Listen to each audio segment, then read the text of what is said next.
There's just so much. You're listening to a Mamma Mia podcast. Mamma Mia acknowledges the traditional owners of land and waters that this podcast is recorded on.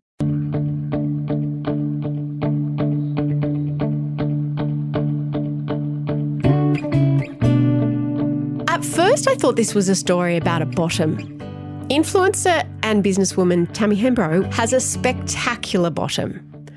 My name's Mia Freedman, by the way, and you're listening to No Filter, can you tell?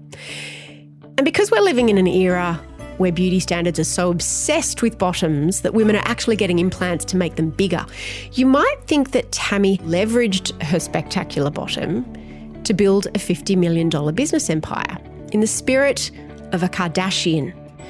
Ironically, actually, it was at the exact point at which Tammy's life intersected with the Kardashians in real life at Kylie Jenner's 21st birthday party that proved to be a pivotal moment in our heroine's story, although not in the fairy tale way you might imagine. It was an unmitigated disaster, and it nearly brought Tammy undone. She still shakes when she talks about it. Here's a bit from the post she made and put up on social shortly after her biggest public humiliation. So basically what happened is I was in LA, I was running off pretty much 30 hours no sleep. I was struggling to stay awake even when I was getting my hair and makeup done. I was literally sitting there like falling asleep. Thank you guys for all the people who've sent supportive and kind messages. I'm super grateful for it because I know I have a lot of true fans. But this isn't actually a story about a bottom, although it does admittedly play some part. What this is a story about one of the most successful content creators Australia has ever produced.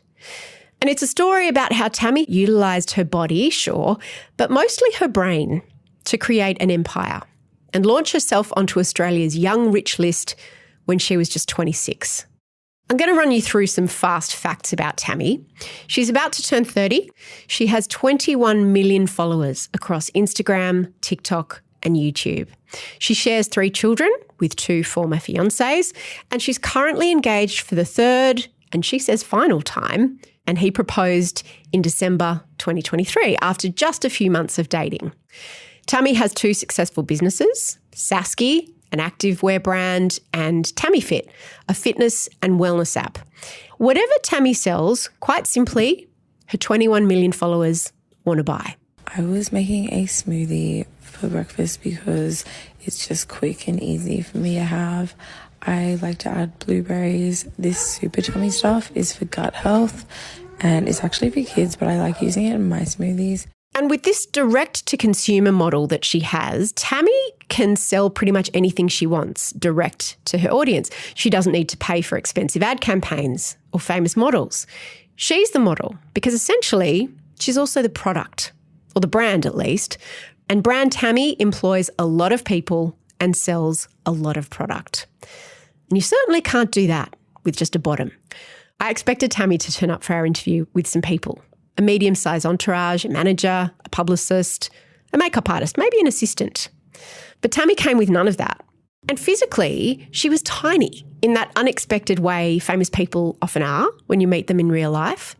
I'd been watching so much of her on social, she'd taken on a bit of a larger-than-life image in my mind.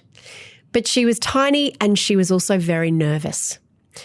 Tammy puts a lot of her life on the internet. But she's used to being the one in control. She's used to being the one who decides what she'll talk about and what she won't, what she'll share and what she'll keep private. Today, though, I get to ask the questions. So you're about to hear Tammy talking about her public engagements and breakups, what it was like to fire her sister, what she thinks about sharing her kids on the internet as much as she does, and of course that party, Kylie Jenner's 21st, which she still hates talking about. But she's written a book. It's called Show Up. It's kind of a motivational book.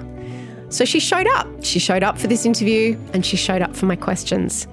Except for one. You'll hear more about that shortly. Here is Tammy.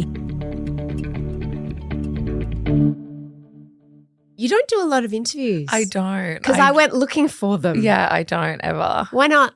I'm really like an introvert and I'm really shy, so I'm not usually putting myself out there in interviews and things like that. I can tell. I finished the book last night. Congratulations. How do you feel? It's your first book. It's really exciting, but really nerve-wracking. Which bit?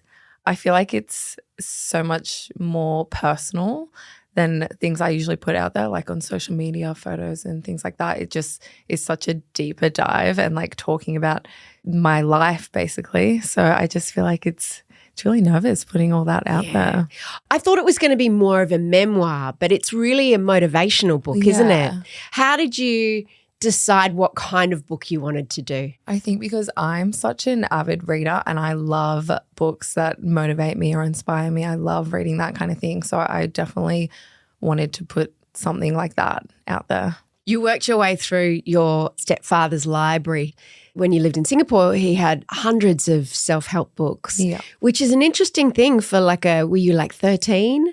Yeah. Or even younger? Yeah, I was around that and it was opening my eyes to a new world. He was really successful, so I was really inspired by that and I wanted to see what it was all about. When I was looking at what my career was going to be, I looked up to magazine editors because that's what I wanted to be.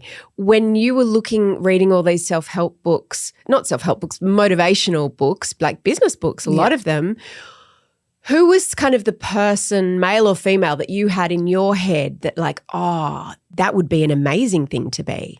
I didn't really have a specific person. It was more the idea of being the boss of your own life and, just being successful and just succeeding in whatever you did. So that was always at the top of my mind. When you thought about what success meant, for some people that means just being really rich and not having to work. Is that what it meant for you? No, it was definitely more just like the security and the freedom to just be able to give your family certain things and be able to take vacations and things like that and just be able to just live life without having to worry about the money aspect was more appealing to me because, a lot of my childhood we didn't have money. I definitely saw both sides of things. So it was just more about being able to do whatever I wanted. That kind of freedom. Yeah.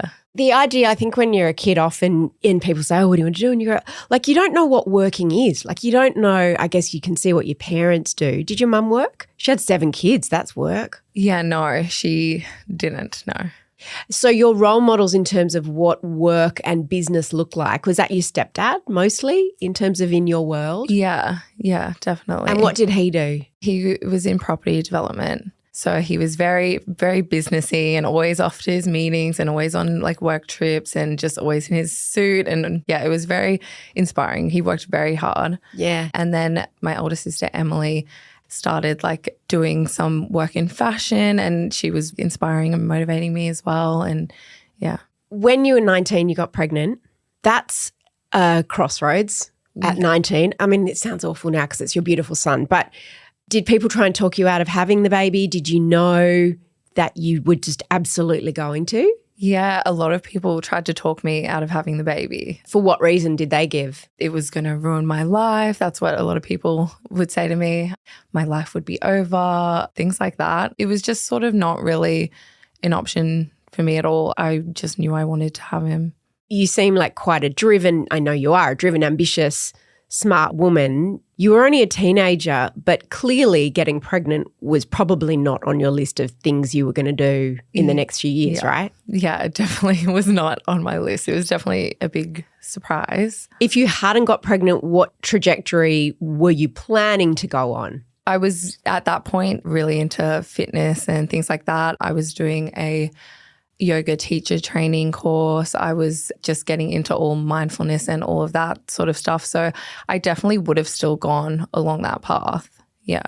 And what changes did you have to make when you had a baby? You know what? I think it honestly just motivated me even more and made me more driven and more motivated to do well and succeed because I wanted to prove everyone in my life wrong about all the things they were saying, it's going to ruin my life and this and that. So it definitely just made me even more driven. Wolf's father, Reese, were you guys already living together?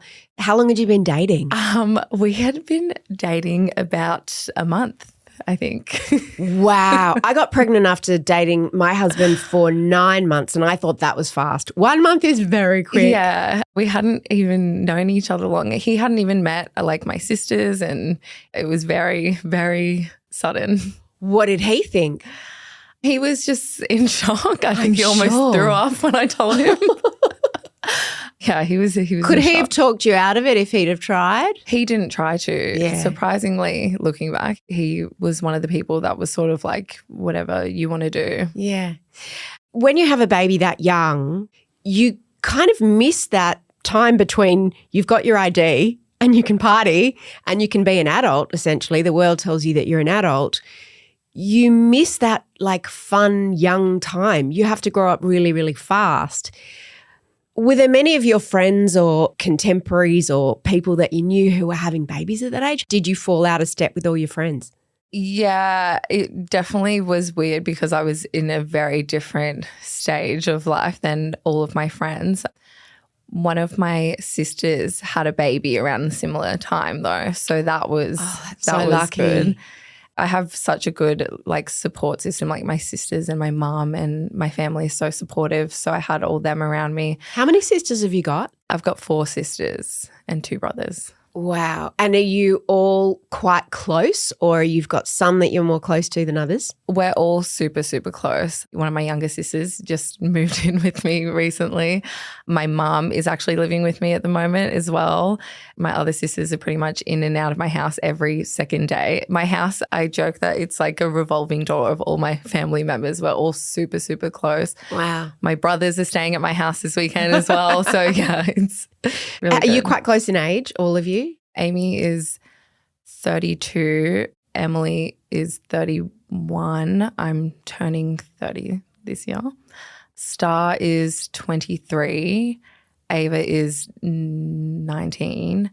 Henri is wow, so there are teenagers 20. in there. Yeah, and then my youngest brother Max is 15. When you said you were turning 30, you kind of looked sideways. How are you feeling about turning 30? I'm excited, but it's just like it doesn't sort of feel real. I don't know. I feel like even when people ask me my age up until like last year, in my head, I would always go to say like 24. And I'm like, wait, I'm approaching 30. Like I'm fully an adult now. I know. It feels weird. It feels crazy. Like looking back at sort of like the last decade of my life is crazy. You've done a lot in that decade and I want to talk about that. But I want to ask you about, you had Wolf when you were 19. The smartphone was already around. The idea of making content about your life, 10 years ago, that was still not something that a lot of people did. There'd been bloggers, but the idea of making video content about your life and talking about your life, how did that start for you? Obviously, I was really into fitness. I started getting more into fashion, which I never really was before that. I started sharing it. I don't know the specific thing that made me start doing that, but I knew as soon as I did, people started being drawn to it. And then I immediately sort of saw that as a potential opportunity to make something. Not a lot of people were, like you said, doing that sort of thing.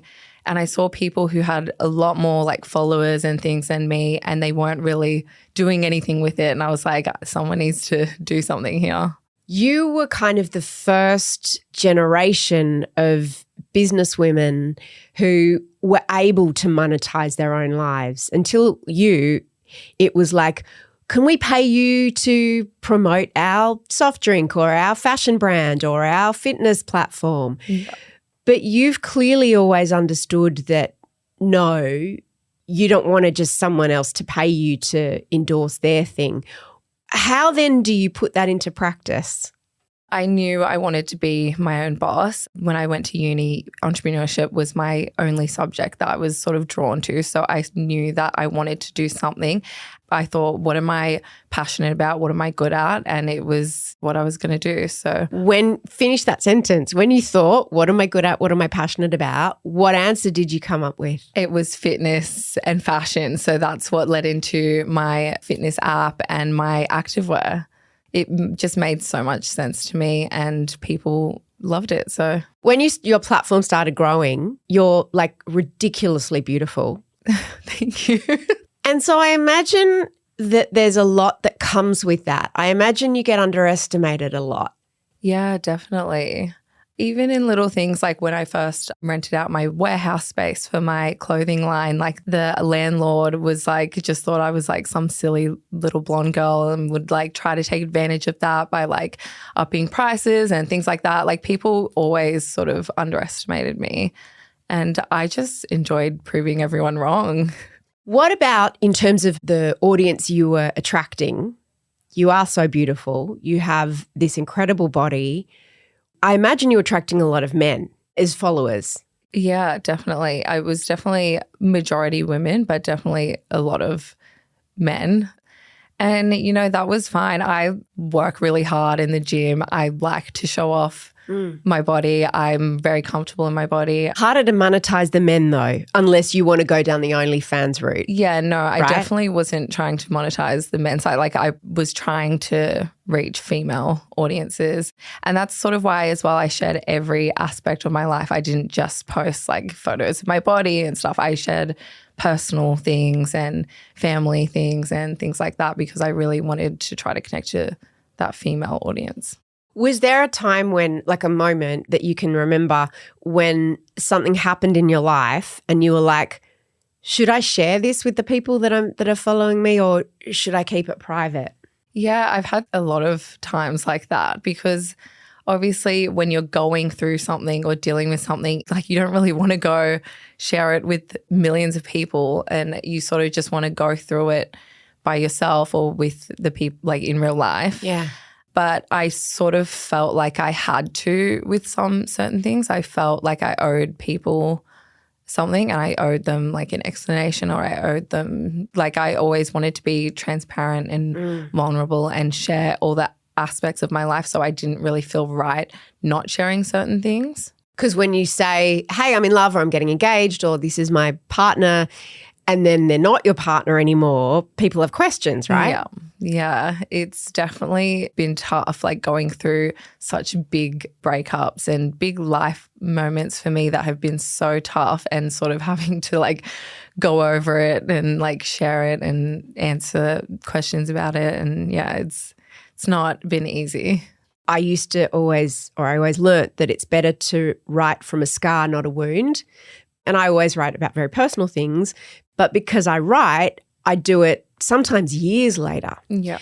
But when you live in the public eye on Instagram, on YouTube, you don't have that luxury, do you? Yeah, you sort of like people want answers immediately. They're expecting you to tell them all the details right now and you're sort of going through it in that moment yourself and figuring out how you even feel and trying to heal and all of that. So it's definitely tough. What's been the toughest example of that for you? I definitely think my breakup with Reese because everyone sort of saw us as this perfect couple and it was sort of such a big shock to everyone. So having to deal with that and Wolf and Sass were still babies. They were so young still. So it was really, really tough going through that. Yeah. And then just as well, I was just trying to figure out like how I was going to move forward and how I was going to be on my own and how I was going to co-parent and all these things. So yeah, having to address that so publicly, it was difficult. It's amazing when you think about it, with the parasocial relationship. These are people that follow you for free. They consume all of your content that you make that takes you time and often money for free. And yet they expect you to answer their questions and be answerable and accountable to them as if you were like some elected government representative. Yeah, I feel like there's definitely like an entitlement that people feel like they're entitled to know every detail about everything, which is why now I only really speak on things that I am comfortable speaking on. When me and my ex, Matt Poole, broke up, I didn't really address it. I didn't feel the need to. I've learned that I can keep some things to myself while I process and while I deal with them. And obviously it's all out in the open now. But yeah, I just wanted to deal with that privately. And so were you able to do that after having had the experience with Reese of it being all out there in real time, did you say, I don't want to do that in the same way again? Yeah, I didn't feel like I needed to answer to anyone this time. And it definitely, I feel like, helped me get through it better. Now I'm in a really good place with Posey's dad, and I feel like I can talk about it now without it like being so gut-wrenching kind of thing. Because it's more of a scar now than a wound. Exactly. How did your audience, because people don't like when someone they follow or someone they feel that they're invested in turns the tap off or even turns the tap down. How did you navigate when you started to pull back some of that access? I just really focused on myself. I just tell myself that I don't need to share anything that I don't want to share. And people, obviously, they continue to pry and they continue to ask questions, and that's always going to be there. But I don't have to look at it even. A lot of times, if something like that has happened, I won't even look at the comments. I won't even look at any of that, and I'll just focus on my kids and me and healing and all of that. After this break, I asked Tammy what she doesn't share with the world, and her answer's pretty surprising. She also tells me all about her fiancé, Matt. She's actually been engaged twice before, and one of them was also to a guy called Matt. But this guy, this Matt, this fiancé, he's different. I knew that everyone was going to have a lot to say about that. We'll be back shortly.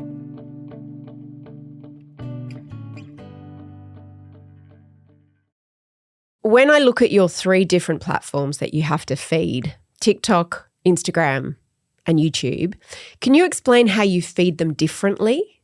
I would say Instagram is my most polished platform. I'll post the nice like fashion pics, and then I am very much still showing all different aspects and sides, and I'll post like family reels and different things like that. TikTok is more of just I will post anything on there. Like I just post random funny things. I post dancing around the house with the kids. It's just very much my more like laid back side. And then YouTube is just sort of a deeper dive, a little bit of a closer glimpse into my actual life. It's crazy because it still only really like touches the surface. I feel like there's so much more of my life that isn't on any platform still. Obviously, I get to pick and choose what I share. People could make the mistake of thinking that they know everything. Yeah, because it's not like you're J-Lo and you only share beautiful pictures. You do share behind the scenes. So then they think, well, then I must know everything. Yeah. But your point is that, like, say you're 100% of your life, how much do you think you would share? Probably like 10%. So what's the 90%? Because there's a decision each time, right? Is this public? Is this private? Is this public? Is this private? What is the 90% that you don't share? Like I feel like I share glimpses of sort of everything, but obviously there's just so much more depth and so much more things behind the scenes. I'll share when I go through ups, when I go through downs, obviously share if I feel comfortable, but it still doesn't go that deep into it, I feel like. So it sort of still just scratches the surface. It's just like a quick overview, I'd say.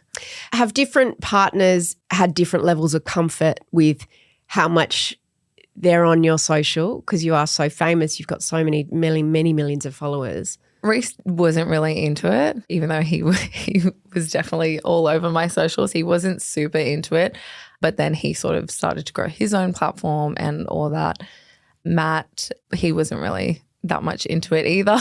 So I sort of had to share them because I was sharing my life and they were such a big part of my life. So they didn't have much of a choice. It's not like they were saying no though. Like they were fine with it. They just weren't super into it. They didn't get much out of it, like in terms of Matt, your fiance now. He was unlike your first 2 partners in that he was famous, not as famous as you, but he was famous when you guys got together. Yeah. Tell me about him. How did you guys meet?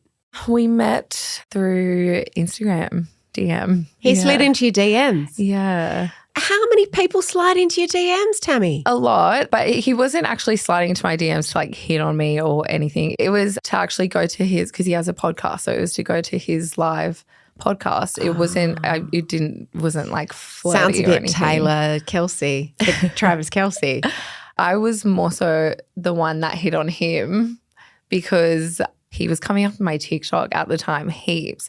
So he stood out to me when I saw the message from him because I get a lot of DMs from a lot of I'm sure people. Famous people. Yeah. So I usually just have no interest really and I won't even respond. But he just. What do they say? Like what's their line? Usually they'll say like Tammy with like an emoji or like hi or like something or like just an emoji sometimes. And I just.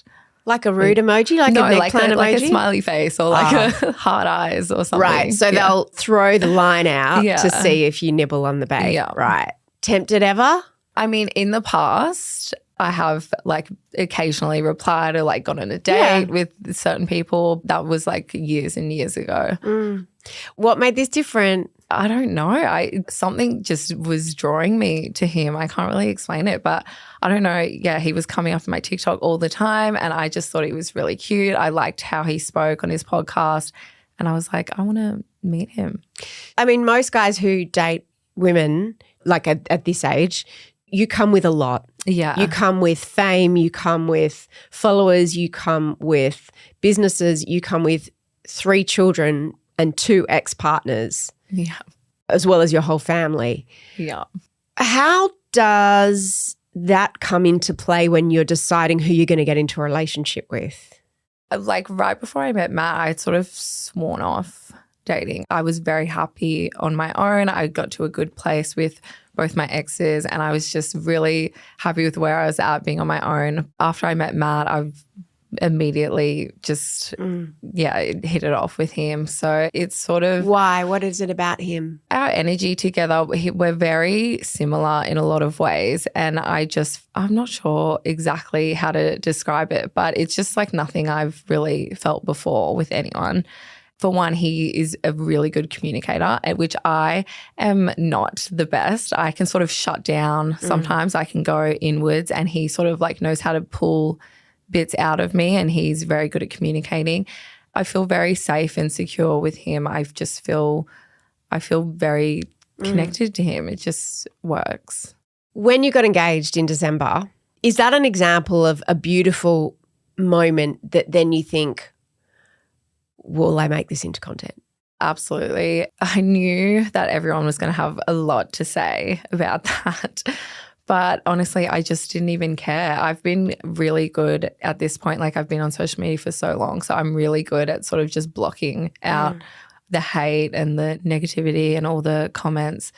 Like initially I wasn't planning on sharing anything, but I just am like so happy and so in love. So I didn't want to sort of have to hide that aspect of my life. And I've always shown my relationships and things like that. So I wanted to show this one as well. Do you ever feel that putting those private moments online, that it sort of leaks the intimacy out of them? Or how do you see your life separate to content about your life?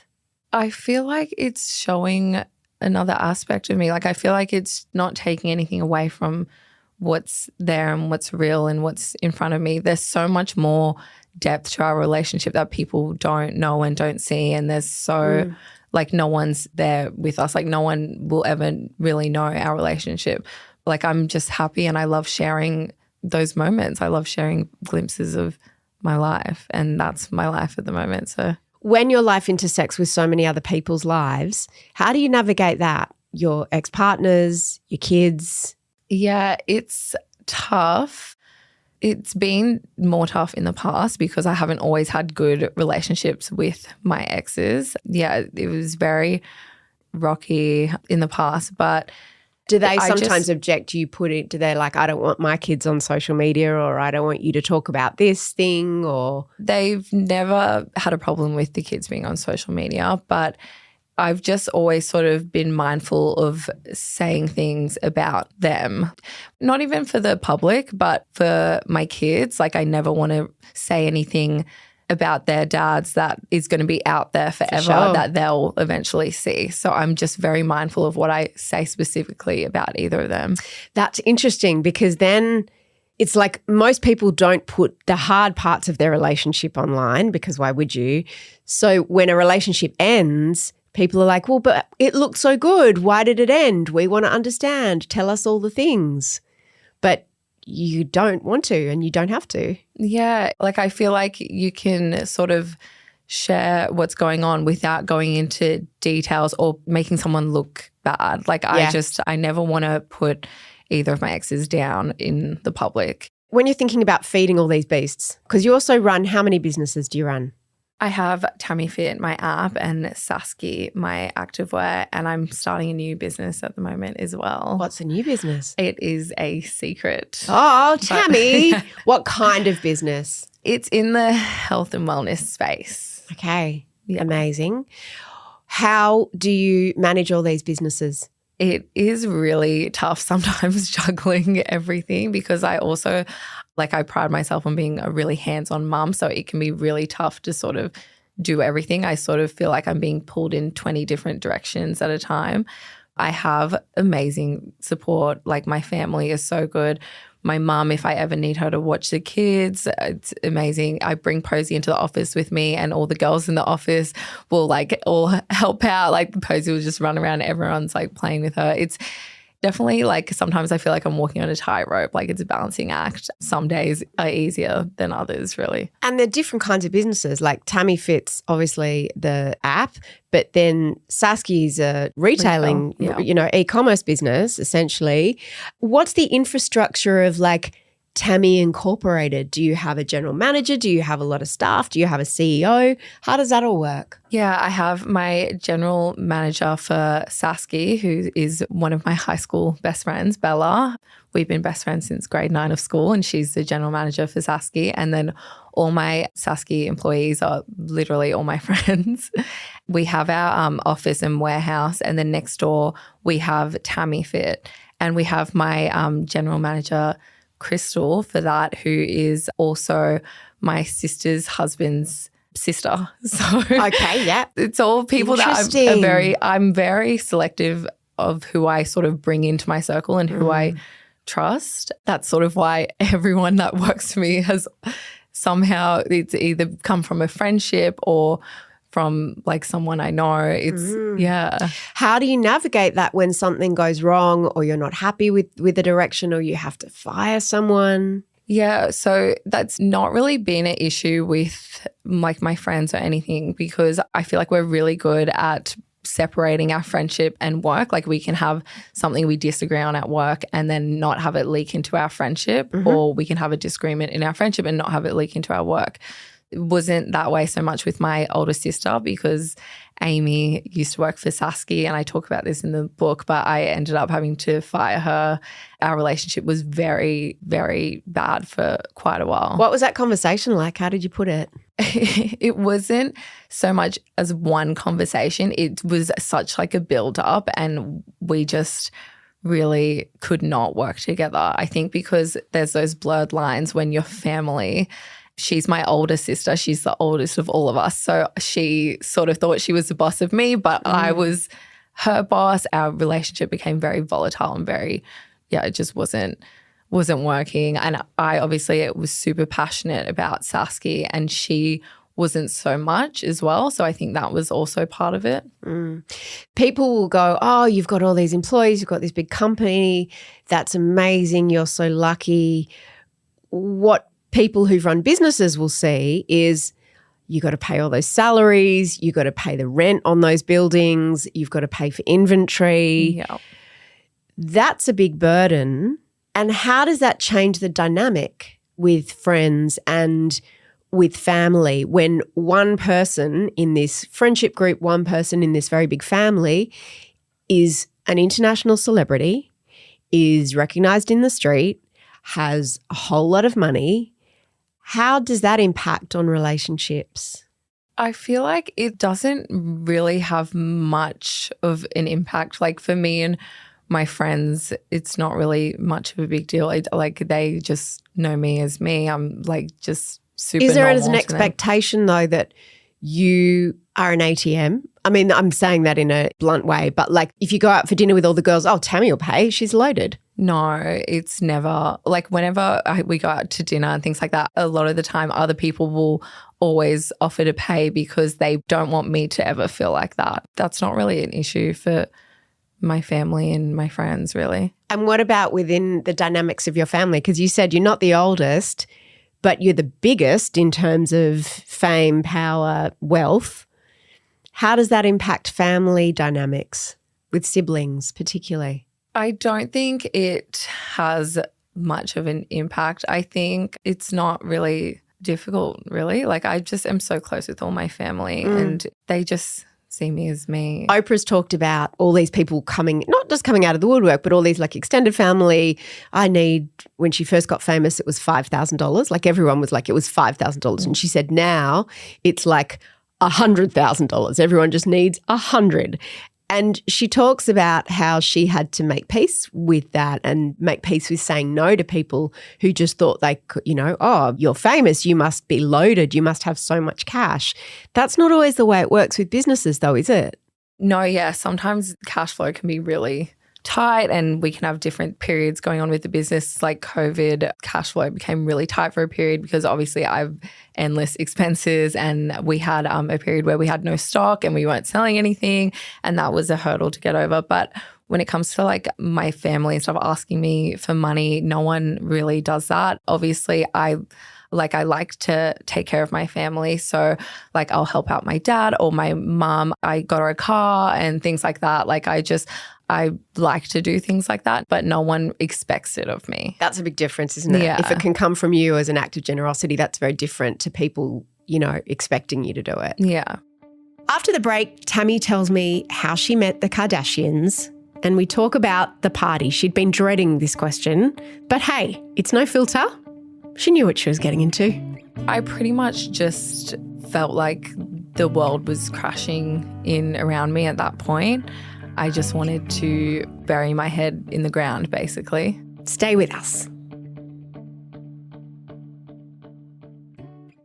How did you meet the Kardashians? How did that happen? It was when I did Chloe's Good American Her denim line. Actually, I think I met Kylie before that, but that whole period is honestly like a fever dream to me. Looking back now, I'm like, it doesn't even seem real. You write about that in the book. It's actually the most personal part of the book, that chapter. It's the most, there's a couple of chapters, the most personal part of the book. Was there a lot of pressure to go to LA and go, let's just go and crack America, let's go be big in America? Yeah. Do you have management? Like, how did that come about? Yeah, there was management that I was working with in LA and it seemed like the next logical thing to do. I was sort of trying to take over the world at that point. So obviously LA was like the place to do that. It's definitely a whole different When you world. met with those agents and stuff, how did they pitch to you how they saw you? Like, is that how it works? You go to Hollywood and they're like, you can do this and you can do that and we're going to make you the Australian Kim Kardashian. Like, what was the pitch to you? Yeah, there was a lot of that, just literally exactly how you just described it. Yeah. And I was very young still and everything, it was sort of like a whole new world and it was all new and exciting and shiny and glittery. And yeah, it was definitely something that felt like it was the next step for me, like business-wise. I feel like I definitely got pulled into all that sort of world. What was the trajectory of that experience? So obviously it seems they're all like, we can do this, we'll be there, it'll be amazing. Like Americans talk things up, right? Oh, yeah. And then there was pressure for you to, I imagine, go over and probably move there? Yeah. Before COVID, I was going to move there, but I'm so glad that I didn't. Why?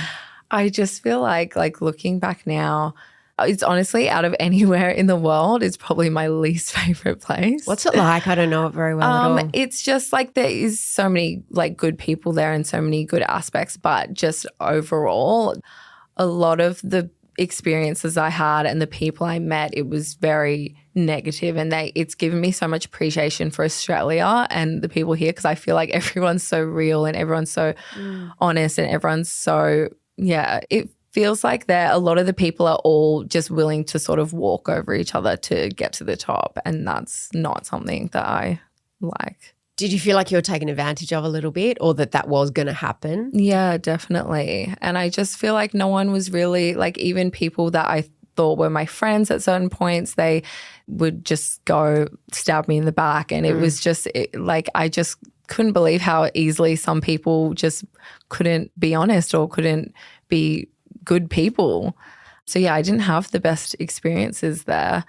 Obviously, there was the whole party situation, and that was sort of, I did the audio recording for my book recently, and that whole chapter I broke down after crying because it's such a like traumatic time, that period. Instagram fitness model Tammy Hembrow opened up about what really happened at Kylie Jenner's 21st birthday party and why she had to be carried out on a stretcher by paramedics. Tammy Hembrow is on the receiving end of some major social media shade from the Kar Jenner family. Almost all of the Kar Jenners have unceremoniously unfollowed the fitness model now that her hospital trip is stealing all the headlines. So what gives? Because there was how it was made to look, and then there was what was really going on. I want to pick it up at the point where you woke up in hospital the next day. What did you think when you woke up? I pretty much just felt like the world was crashing in around me at that point. I just wanted to bury my head in the ground, basically. You were a bit hungover, but also you'd been on a long flight. You'd had a couple of drinks. You were really lightheaded. You hadn't slept for 38 hours. Do you have many memories of that, of what happened, or you've pieced it together from what you've seen? It was very much, I remember everything and then nothing. I hadn't drank more than I would usually drink. Like, it's not like I was sculling drinks and, you know, drinking excessively or anything like that. So it was... Does it become like a business crisis as well? Because if the implication was she's on drugs, she's partying too hard, I don't know if you have investors or, you know, you've got businesses to run, you are a brand with endorsement deals. What happens in that moment? Like, who was in your corner saying, right, this is what we're going to do, this is how we're going to handle it? No one really. It was just, I did feel very sort of alone at that point. Obviously, I had my family, which are such amazing support, and I do not know what I would do without them, but I did feel very alone and sort of defeated at that point. Like, obviously I was getting so much hate, like it was endless and it was just so much of it. Why were you getting hate when you ostensibly collapsed, had to be taken to the hospital? Like, what was the hate about, do you think? People just, I guess, when you're in the public eye, they hold you to these expectations. And I think people forget that I'm literally just a normal person. Yeah. And like, I'm not perfect, and things in my life happen that aren't this perfect picture that you've painted me out to be. And people, I think, love to tear people down. There's a lot of bullies out there, and there's a lot of people that aren't happy with themselves in their own lives, and they like to see when someone fails or someone falls down. Because being angry seems like a weird response to someone who's just had this thing happen to them. Yeah. That, you know, everyone's had a few too many drinks, or not everyone's wound up in hospital, but, you know, some people have, and everyone's had the experience of having something unfortunate happen in public. Was it because you're a mother? Is that where they jabbed? I think that was definitely a big part of it, but I didn't even really fully get why people were doing it at the time. Like, everyone was so hateful and so angry and so... What did they say? Like, I hope you didn't read too many of the comments, but what was the gist of what they were saying? It's tough to remember like specific things now. I feel like I sort of like block out a lot of that period now. I understand. It was just generally trying to make me feel bad. Terrible. Yeah. Just when you already like felt terrible. Like, you're disgusting, basically. Like, people were just trying to make me feel worse, and I already felt like that on my own. So it was... You already had such shame. Like any kind of cancellation, you've already got shame for... I mean, most people who get cancelled have shame for what they did because what happened to them or whatever it was. But then... everyone just, it's like, what do you want? Do you want me to die? Like, what will make you happy and stop abusing me? Yeah, it was definitely like a bandwagon at that point that everyone was sort of jumping on, and it was just the hits just kept coming, and it was really a really tough time for me. I imagine there was also a lot of pressure. Tell us what happened. Tell us what happened. Yeah.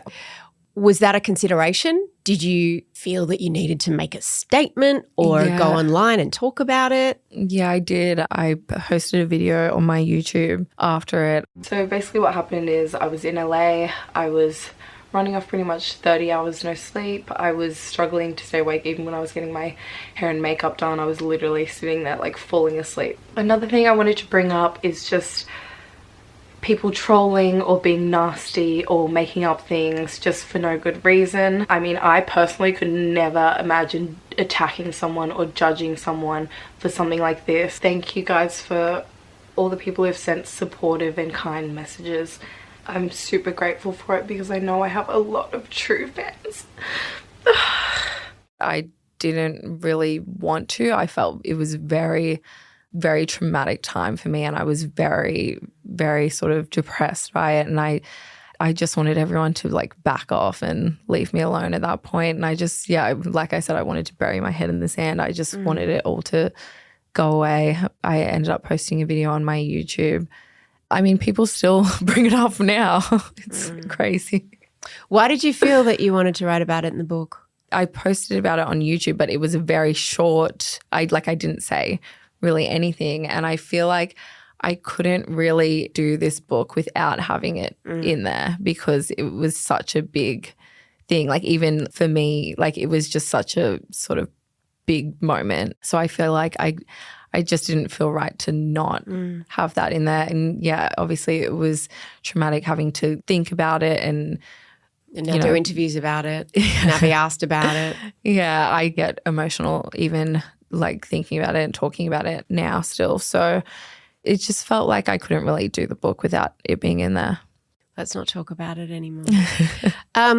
So you drew a line under that because the other thing is you couldn't just withdraw. You had businesses to run. You had content to make. Yeah. And I want to ask you about content again because this idea of, I was listening to Glennon Doyle. She's an amazing self-help person and she wrote a lot about her kids. She started as a mummy blogger, Christian mummy blogger. And she was talking about how she's at this inflection point where she's questioning the role of making content and sharing it with a big audience because she's got a huge audience like you do, and how it changes her experience of living in the world, how she'll be sitting with her kids and someone will say a funny thing and then she'll go, oh, wait, let me just get that. And her brain's thinking this will be a great piece of content. Yeah. Not how can I turn this into money, but I'm a writer, so I know I've always had that my whole life. I've been like, oh, I fell over in the street. Oh, I can't wait to write about this. Even though I'm crying, it's going to make a funny story. So I always know what it's like to look at my life through a view of content. Is that something that you do as well? You must. Yeah, I feel like for me it's sort of just so part of my life now. Like I feel like even if I probably wasn't like sharing all content, because my phone is full of just like videos and photos of my kids, and a lot of it doesn't go anywhere. But I just love like when they're asleep, I'll go back and like scroll through everything and like look at all. I'll literally end up crying at like midnight watching videos of Posey or things like that. So I'm constantly always taking content, like pretty much every day of everything. Sometimes I'll shut off for the weekend and things like that. But will you actively go write content off? Yeah, I feel like it's good to just, have breaks when I feel like I need it. I feel like it doesn't interrupt my like me being present or me being in the moment, because oftentimes I'll literally like I have camera stands around my house and I'll just put it there and I'll forget about it, and I'll have probably like an hour or longer of footage after that. Most of it I'm like not even on the screen, but that's where I'll get my content from, like little glimpses of that. And do you edit your own? Yeah. I got that feeling. You can always tell when someone edits their own. Do you find that fun? Or do you do it for the control? I think it's more of the control thing for me. Like it's just, I don't know. I just have my particular way of how I like things, but it's definitely time consuming. I feel like that's something I've always said that I should like get, especially when it comes to my YouTube videos. I'm like, I should get someone to do these for me, because it does take me quite some time, and I'll be like doing it all night when I've been at work all day. So sometimes it can be a bit overwhelming trying to do all these pieces of content. I do enjoy it as well, though. It's just I wish I had. And it's marketing. Like more than one thing can be true. It's not that you just do it in a cynical way to sell your whatever it is that you're selling, but it is also that. It's like I was watching, not all of your videos are that, but I watched one of your YouTube videos and it's like getting dressed with you in the morning, but then here's the new Sasky activewear, and then here's me going to the gym and I'm doing the Tammy Fit app, and then I'm going to go and get matcha for all the people in the office, and here's a collab I've done with the cafe. I can see the work in that. I'm like, she's hustling, man. You're not just a free TV network. Like, you've got to get something out of it. But that's also pressure. Yeah. Because if you make that video, you'll see the sales go up, right? Yeah. So it's part of feeding the beast of the business. Yeah, it definitely does feel like sometimes there is a lot of pressure because, obviously some people aren't always running their business and also sort of like the face of it. So it's not just that I'm behind the scenes, it's that I'm in front of the scenes as well. So I feel like I'm sort of doing everything. You are sometimes. The scenes. Yeah. It can be a lot. I love both my businesses. I'm so passionate about them. So it's not something that's hard to integrate into because it literally is like such big parts of my life. Do you ever feel like you work for social media? No, because I feel like when I don't want to post, I don't have to. Like I do it and I know what I get from it and I know it's good for my businesses and it's good for my brand and things like that. But if I don't want to, I don't. So you see it as both a business tool and a form of self-expression. Yeah. And also audiences don't want to be sold to constantly. Yeah. Like the smartest content creators, the most successful businesswomen who I see who are the faces of their business, every piece of content they make is not about selling something. Yeah. Like there's probably a ratio of 20% of that and 80% of content that's just content, and that's to grow your audience because that's what they want. Yeah. I feel like people as well now are so switched on to when people are trying to sell you something. So it's not maybe as easy as it was back in the day. People are very clued onto it now, especially videos like with my kids and stuff. Like I love making that kind of content and it like makes me happy to like what, like I'll go onto my page and like watch my videos and I love it. You're clearly the most besotted mother and engaged mother. I was watching a video of Posey, it wasn't you, but it was when she was starting to say I love you back to you. And it was such a beautiful moment. But I just thought, how does turning that into a moment for literally millions of people you don't know, and there's millions of comments underneath, how does that change that moment for you? I feel like it doesn't change the moment for me at all. I don't know if it's because I've been doing this for so long and I'm just sort of used to it now, but it definitely doesn't change it for me. And like I said, I like having those moments to look back at too. Like I'll watch so many of my videos over and over again. I feel like it doesn't really change it for me. Did you follow the story of Ren, the little girl? I can't remember what her surname is. Yeah, I've been seeing stuff about that on my TikTok. Yeah, there's a big sort of, I guess, a reckoning among a whole lot of parents who grew up in the age of social media and everyone put their kids out there because, of course, that's just what everyone was doing. Ren, her daughter, eating a corn dog, Ren playing with a tampon at one point. There was actually a video of her pretending that her literal 2-year-old had a Nicki Minaj bum by putting padding in it. Those comments were from the depths of the scum of society, okay? Any comment that's towards a child that vulgar, but these were men saying what they wanted to do to this child basically. Are your thoughts evolving about that as your kids get older? Yeah. So sometimes I'll think and I'm like, oh, am I sharing too much? Am I I try. Another reason why I don't make all my content isn't just about my kids. My kids are definitely cute and entertaining enough but they don't have their own pages. Oh no, definitely not. Why? Because that's interesting because this little girl, Ren, her mother runs it, but it's all about her. When they're old enough, when I allow them to have a phone and have social media, they can choose if they want to do that. I'm not going to do that for them. And Wolf is in a lot less of my content now because sometimes he's no, I'm busy doing this or busy doing that. And he won't join in and I'm not come do this or, force him to be in anything.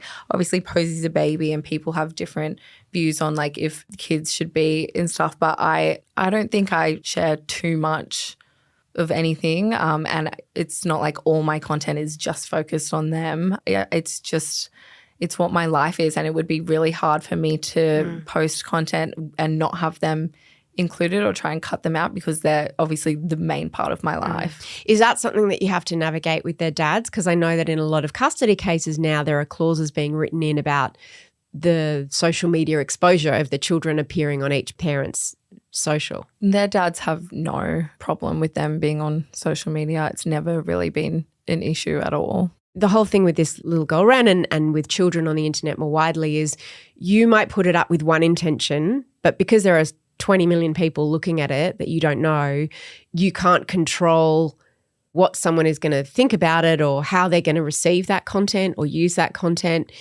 Yeah. Are you starting to think differently about all of that with the kids? I'm more so mindful of like things that I post. Like Posey's like, just her nappy half the time, but I only ever post anything that she's clothed in. Like I'm just more mindful of things like that, which I feel like it's such a shame that you even have to think about that. And I feel like when I first started, I probably wouldn't have thought about that, but that's like things like that I'm mindful of now. We're nearly finished. Gosh, you hate this, don't you? You hate being interviewed. I mean, it's not my favorite thing, but I've always tried to say yes to like things to get me out of like I do public speaking things occasionally and things like that, but it's not my favorite thing, but I feel like it's all part of growing and getting out of your comfort zone. And selling and promoting a book. Yes. How do you feel? I've been trying to interview you for a really long time, and it wasn't until you wrote this book that you agreed to do an interview. I've got you hostage now. I was going to ask about that. Thinking about coming today and sitting down and talking to me, because I looked everywhere for an interview like this with you, couldn't find one. I've watched so many hours of you talking so candidly to the camera, about everything under the sun. When I met you downstairs, I was like, oh, she's super shy. Yeah. Like sometimes you can meet famous people and they're just a bit like, I'm not going to talk to you because I'm like too famous. But I can just tell you're super shy. Yeah. And I feel like you've been feeling sick about this interview. Have you maybe a little bit? Yeah, a little, just a bit. I get nervous. Yeah. And I get like, I don't know. What is it about that makes you nervous? Because it's not like you're nervous talking into a microphone or being in front of a camera. That's you all day, every day. Maybe it's because I'm not the one, like when I produce my own content and I'm filming, like I'm in control of what I'm sort of putting out there and I know what I'm about to say and things like that. But when I'm doing like interviews and things like that, I don't know what's going to be asked. I don't know what, and I don't like being like felt like I'm on the spot kind of thing. Like I said, I can like shut down easily and I can, sort of freak out a little bit. I get a bit nervous and I get a bit anxious sometimes. I feel like I'm not as bad as I probably used to be. What were your fears about what I might ask you about that you just didn't want? It wasn't really just like about being asked anything. It's just more so the unknown. It's and not the lack like of control. It's not like a particular thing. It's just like, I don't know what I'm going to say or what, Do you know what I haven't asked you about? Yes. Your bum. Yes. So look, it's not every interview that I ask someone about their bottom, but in this extra part of the episode for Mamma Mia subscribers, I did bring up her bottom and she was a very good sport about it. She understands that it's controversial, people are interested in it, and she has some things to say. I don't really understand everyone's obsession with saying that. We also get into why she posted a video of her third child's birth. I had a lot of people telling me that I couldn't have a natural birth after I had 2 C-sections, and it was something that I had always sort of wanted. I also did that thing that you're not meant to do. I asked her if she wants more children. Now with Matt, he doesn't have any kids, but he also is infertile. He can't. When did you find that out? At the beginning when we started dating. And that was the most fascinating moment of the interview, when I learned what her line in the sand was between public and private. To listen to part 2 of our conversation, just click the link in our show notes. We would love it if you supported women's media and became a Mamma Mia subscriber. If you want to buy Tammy's book, Show Up, you can find it at all good book retailers. This episode of No Filter was produced by Kimberley, Braddish and Gia Moylan, with sound production by Leah Porges.